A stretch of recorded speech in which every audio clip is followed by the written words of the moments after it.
Universal Studios Florida is one of two parks at the Universal Orlando Resort and is often overshadowed by its younger brother, Islands of Adventure.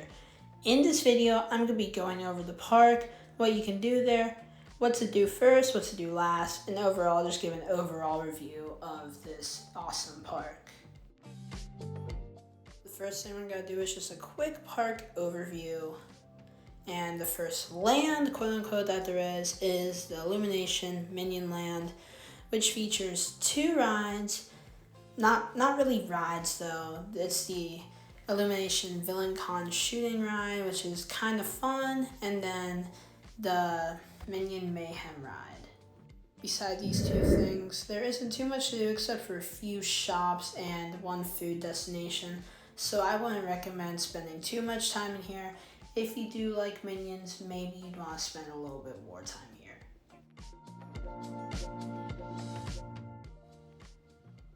Next up is the New York land, which by far is one of the biggest lands at the park. This is also one of the best lands at the park, having the most rides and a lot of the best rides like the Transformers ride and the biggest roller coaster on the entire property, Hollywood Rip Ride Rocket. This is also home to, in my opinion, the second best ride, Revenge of the Mummy. Really good roller coaster, dark ride hybrid, highly recommend it. There's also a ride like Jimmy Fallon, which isn't as good, but overall, this land's really good, got some good food and shops, highly recommend spending a lot of time here. Next up is the San Francisco land. This is one of the lands that you should not prioritize. There is one ride, which is the Fast and Furious Supercharged ride. That's not very good, but overall it's aesthetically pleasing. There's some good shops and restaurants like most of the other lands, but you don't need to do too much here. I think you can just walk through it and be fine. Next up is easily the best looking land in the entire park, the Wizarding World of Harry Potter, Diagon Alley. This is home to the best ride in all of the parks. Well, not all the parks, but at least this park, Escape from Gringotts. And it's a roller coaster dark ride hybrid similar to Mummy, but this focuses more on the dark ride, so it's not as much roller coaster. The ride is a must-do, but even if you don't go on the ride, the land is a must-see. It is just so awesome. But overall, it is one of the craziest lands you'll ever see in some theme park.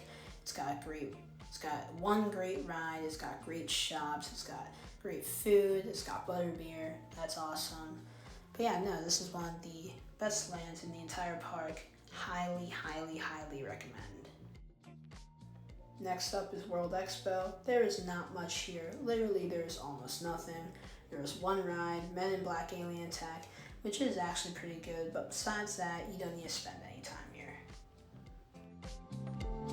Very similar to World Expo is the Simpsons land, which I don't have any footage of, so enjoy this Kebler elf.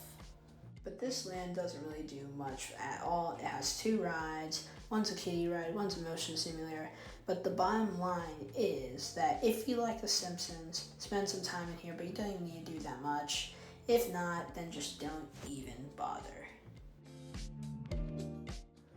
After that is DreamWorks Land, which I was actually pretty surprised by. It's a pretty solid kids land.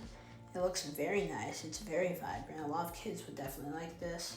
Another good thing about it is that there is a good amount to do here. There is some food here, it's pretty good. There is also a roller coaster here for kids, the Trolls roller coaster. I think it's pretty good. I have not gotten it. I wanted it when it was Woody Woodpecker. Yeah, overall, this land is pretty solid.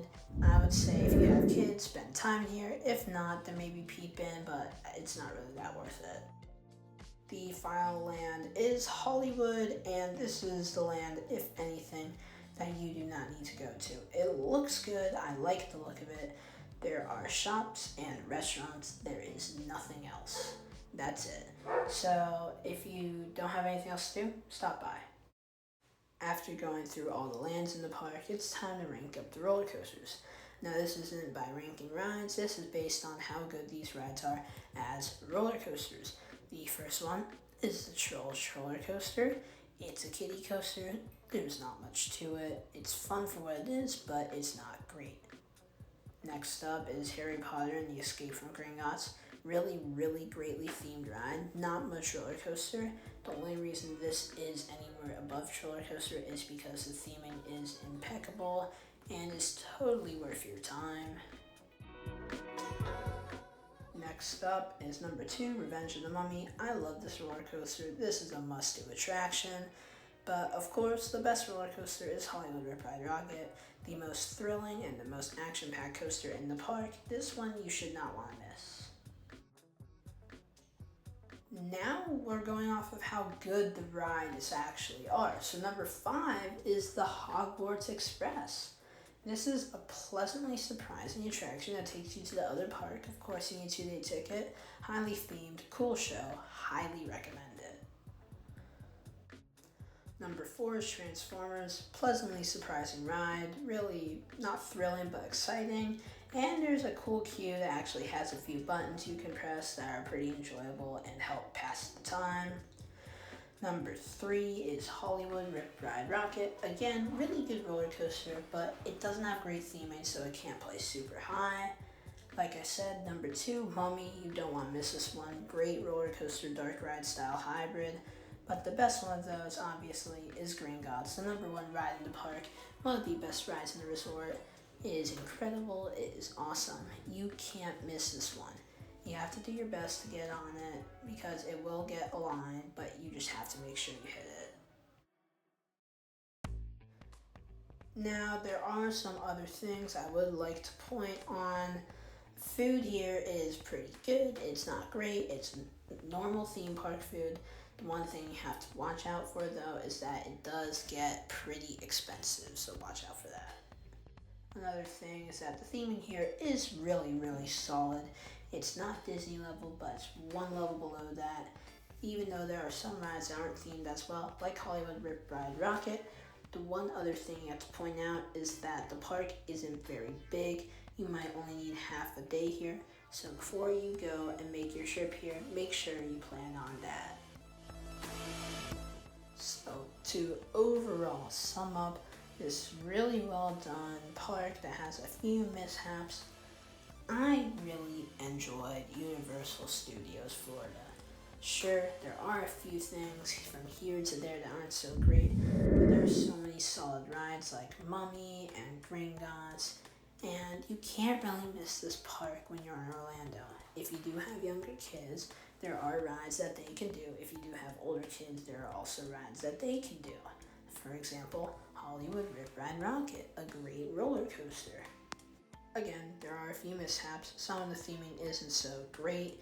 Of course, it's in Orlando, so overall, it's pretty expensive, but really, I did enjoy my time here, so I'm giving this park a good 8.5 out of 10. So that's going to do it for this video, guys. Thank you so much for watching. I hope you enjoyed. Please make sure to like and subscribe to the channel so I can keep making these videos. And of course, I'll see you again next time.